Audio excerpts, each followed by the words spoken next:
Most people's lives follow a path. It's a path marked by meeting expectations, generally doing well, creating a respectable life. But some people choose to step off that path. They look at the same opportunities and issues and risks and challenges, and they choose to stand up. They choose to engage. They choose to lead.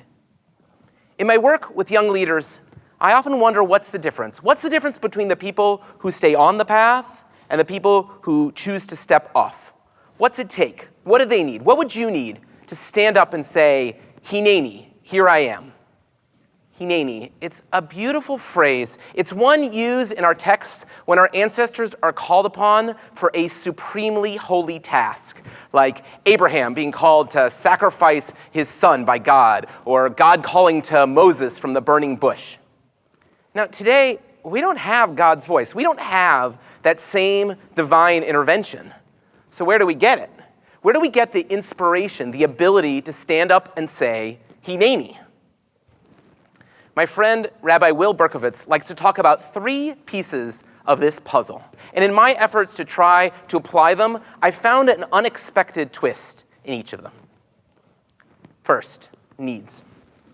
When I finished college, I ran a volunteer program where we took Jewish college students to an inner city neighborhood in St. Louis to teach the residents basic computer skills. And the theory of the program was, if they learned computer skills, they would be able to break out of the cycle of poverty.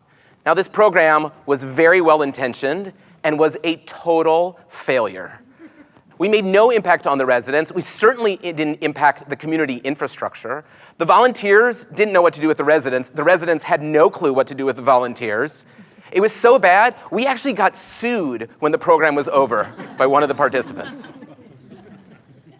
So what happened? What did we do wrong? There certainly was a need. The economic scarcity and the lack of technology in this community were stark, but we were missing something. What we were missing was really hearing the human need. We made an assumption, and the assumption was that what we were seeing from the outside was what was going on the inside. And that's the first piece of the puzzle. Finding God's voice, B'Tselem Elohim, in the divinity within each person. Okay, so now we got a need, we got to solve it. So let's bring in something to solve it, a talent. I used to think when I was younger that great leaders were the ones who could do it all. They could create a vision and an action plan, and they could inspire other people to follow that vision, the whole package. But I've learned that's actually not the case. Research on companies and their approaches to leadership development reflect this. Some companies take all their employees, they assess them on their strengths and weaknesses, take those weaknesses and try to improve them. Other companies take all of their employees, assess their strengths and weaknesses, take their strengths and try to make them exceptional, and then put them in a situation where they never have to rely on their weakness. And those companies outperform the former time and time again. This is not just a modern concept, it's an ancient one too. The great educator Avram Infeld likes to talk about 4 characters, 4 qualities of leaders reflected in the story of the Exodus. First, we have Moses, the visionary who gets the word from God about what it looks like to move all the Jews from slavery to freedom. But Moses doesn't speak particularly well, so he brings along Aaron, the communicator, the orator, who can inspire people. But Aaron can't actually hold that vision by himself, so much so that when Moses goes away, he builds a golden calf. Now together, Moses and Aaron can't figure out how to move millions of people from one place to another. So they bring in Joshua, the chief operating officer, the logistician, who can figure all that out. And then they bring in Miriam, who brings heart and soul and passion and faith, so much so that she packs timbrels in her suitcase for the travels out. The story of this, there are 4 characters, each of whom bring an innate style of leadership, distinct from each other. And it takes all 4 of them together to actually solve this complicated task. And that's the core of the second piece of the puzzle. It's not just being good. It's finding what you are great at, what you excel at, and then surrounding yourself with people who can support you. In this piece of the puzzle, we find God's voice in ourselves. Now, you might think that'd be enough. You've got a problem in the world, you've got a strategy to solve it in our talents, and you bring them together. But it's actually not. Because the moment you'd be tested, the moment you would get pushed, it would be very easy to just crumble. In order to persevere, we have to bring in a third piece of the puzzle, our values, our core, our authentic selves. When I was in high school, I wanted to beef up my resume a bit before applying to college. So I started doing community service. And I started doing work with at-risk junior high and high school kids. And after a few weeks of the program, the director pulled me aside and she said, Adam, I want to ask you something. You seem to be good at this, and you say you care, but it feels like you're just going through the motions. It feels like you're doing the bare minimum. What she forced me to do was confront the difference between what I said I believed in, what I stated my values were, and my actual behaviors. And there's lots of research to suggest this is the only way that adults actually learn. They have to go through a process, a disorienting process of confronting the difference between values and the behaviors that they hold. This one's actually not so simple, though.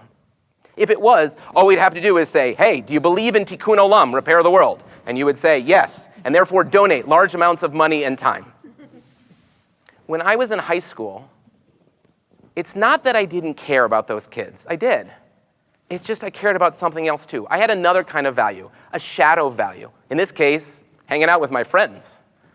The great business executive who never spends time with their family because they're away traveling for work could appear valueless, but might just be expressing a shadow value of commitment to ego, impact, financial security.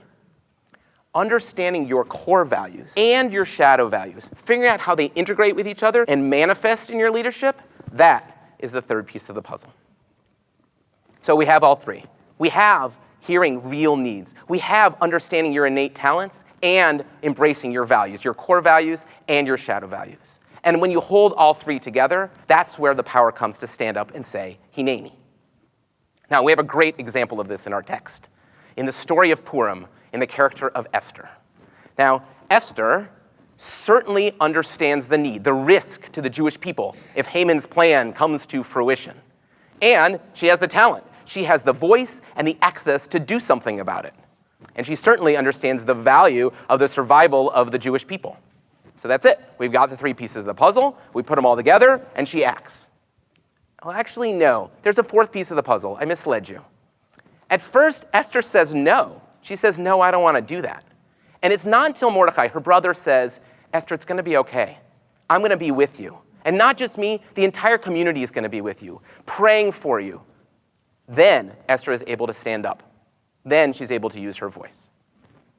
So, step off that path. Listen to God's voice in real human need. Understand your innate talents. What makes you exceptional? Validate that core, that spiritual core, those values. And then surround yourself. Surround yourself with people who will push you and inspire you and enable you to stand up and say, Hineini, here I am, ready to lead. Thank you very much.